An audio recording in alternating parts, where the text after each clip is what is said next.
If you want to know it all, it's extremely important to understand this one thing. Know that you know nothing. I know it seems paradoxical, but when your mind's filled with all your theories, opinions, judgments, things that you think to be true, you're really blocking out all the truth that is endlessly flowing in you and through you. But it's basically like you're holding up a wall. You're basically saying that your cup is already full and that you don't want anything to be poured in by nature, by infinite intelligence, by whatever you believe in to be true. And we all think that we know it all, and we know absolutely nothing. The universe, the scope of the universe is so fantastically enormous, and there is so much information and so much knowledge out there that it would take you millions and billions of years of reading so many books and you wouldn't even scratch the surface. And it's crazy to think about, but our ego, our hubris, our pride, whatever you want to call it, is the only thing that is keeping us from seeing this and experiencing everything that's going on. And I knew this for me as well, is that I used to think that I knew everything. I used to be maybe way too cocky, just I thought that I knew everything, and that was when I knew absolutely nothing. And I can say confidently that was about 2 years ago. And at this point in my life, after my personal development journey for about 2 years, and spirituality, reading a bunch of books, meditating a lot, doing a lot of practice, I can confidently say that I know exponentially more than I did just 2 years ago. But I know now that I know absolutely nothing. And admitting that you know absolutely nothing is basically telling the universe that it's okay to ask for help for the universe. It's okay to ask for help from the universe because the universe is far smarter than you. It's far smarter than your small self, than your ego. But your ego wants to think that it's in control. Your ego wants to think that it can do everything. It doesn't need any help.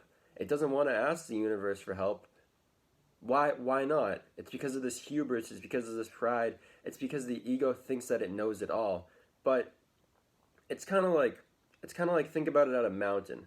If you're at the bottom of a mountain, you can only see stuff in your vicinity. When you're at the top of the mountain, when you're at a peak, you can literally see all around you. You can see far more around you. And it's kind of like your ego, your small self is at the bottom of this mountain and you can't really see anything that far away from you. So you think that the stuff that you can see right here in your direct experience is all that there is and all that there ever will be.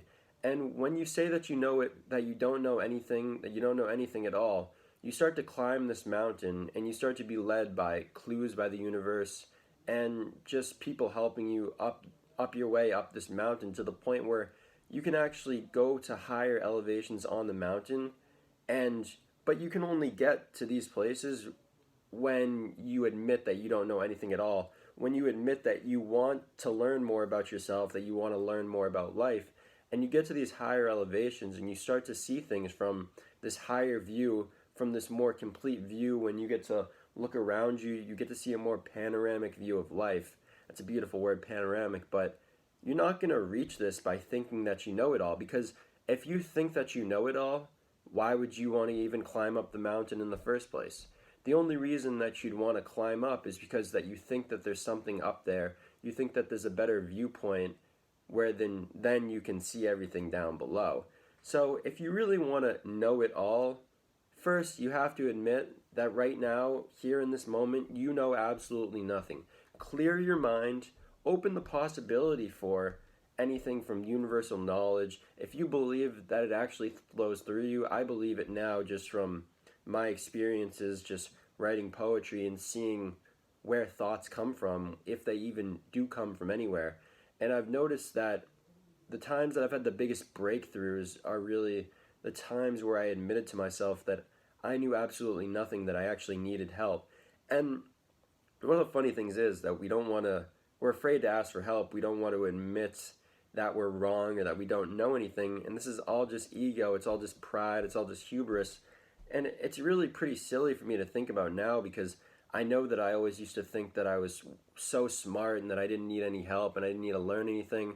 And that's just completely wrong because this being here on earth, this life is literally just a school, like a spiritual elementary school where we're here to learn the very rudimentary, elementary lessons of love and unity, sharing love unconditionally. And I didn't used to understand this because I was always too blocked in my mind. It was always too, my thoughts were too fear-based, they were too ego-based, focused on gaining outside possessions, material possessions, and that's just not what it's about. It's not what it's about. But I wouldn't have known that. I wouldn't have understood it until I had really cleared my mind. And people think clearing your mind's impossible. And I used to think that also when I had never meditated before. And it doesn't come overnight. I know that I've been meditating for about probably 2.5 years now, almost every day. And at this point, it's become fairly easy for me to do. But I still have struggles at certain points. But you can't just expect to take some magic pill and all of a sudden have a clear mind, because it's really up to you to let go of all these beliefs. When you're basically admitting that you don't know anything at all, you stop identifying with all the stories you tell yourself. You stop believing all these lies that your mind tells you, because your mind, its business is to get you to believe in all the fantastic lies and stories that it tells, because if you pay it attention, you basically feed it energy and you tell it it's okay to keep telling you these stories, so it will continue to tell you these stories. And really, anything that the ego tells you is a lie to try to keep itself in existence. It's going to tell you, oh, you need $1 million to be happy, or you need a relationship, or you need to go do this and keep searching, or go watch TV to be happy. And anytime it tells you to put conditions on your happiness, you know this is a fear-based way of thinking, and you know that it's incorrect. And when you really open your mind, when you really let all that stuff out, go and empty it, paradoxically, you'll be more filled up, more fulfilled than ever. It's really inexplainable. Words don't do it justice. I just want to try to kind of convey this in a way that somebody who has never tried this before will just try to meditate maybe for 20 minutes, try to just become aware of your breath, just clear your mind a little, really admit to the universe that you don't know it all, and see what happens. See if you maybe learn something that you could have never imagined was possible. Maybe something that you learned through nonverbal silent communication that trying to explain to somebody else doesn't do it justice, because you're basically decoding something and trying to explain it to somebody else in words that other people have to interpret in a certain way, and you might not do a good job of explaining it in certain words. And I know that's the case for me, things that I've learned that I still have trouble communicating because they're just so complex. And really, silence, as paradoxical as it is, silence is one of the most truthful forms of communication. It's crazy to think about, but when you think you know it all, you're always loud, you're always noisy, you're always trying to shout your opinions at other people to try to change them. And people that know more usually don't speak as much. They're more content, they're more silent, and they're always just noticing, they're always just listening, they're always in tune with their breath, in tune with their emotions. And that's something that I practice every day now, and that's something that I'm kind of trying to convey to you, that if you really want to try to know more things, you want to try to find a higher purpose or why you're here or what you should be doing, listen, because all the answers are inside here. They're inside your gut. They're not always inside your mind, but they could be inside your subconscious. But the only way you're going to really become aware of what's in your subconscious is to get rid of all the crap that's in your conscious mind, all these beliefs that you hold on to. And by really clearing your mind, by really emptying it, by really admitting that you don't know anything at all, paradoxically, you start to learn more than you can ever imagine. Thank you for watching this video. I hope you enjoyed it. I hope you took something of value from it. Remember, be kind to yourself. You know who you are. My name is AR.E.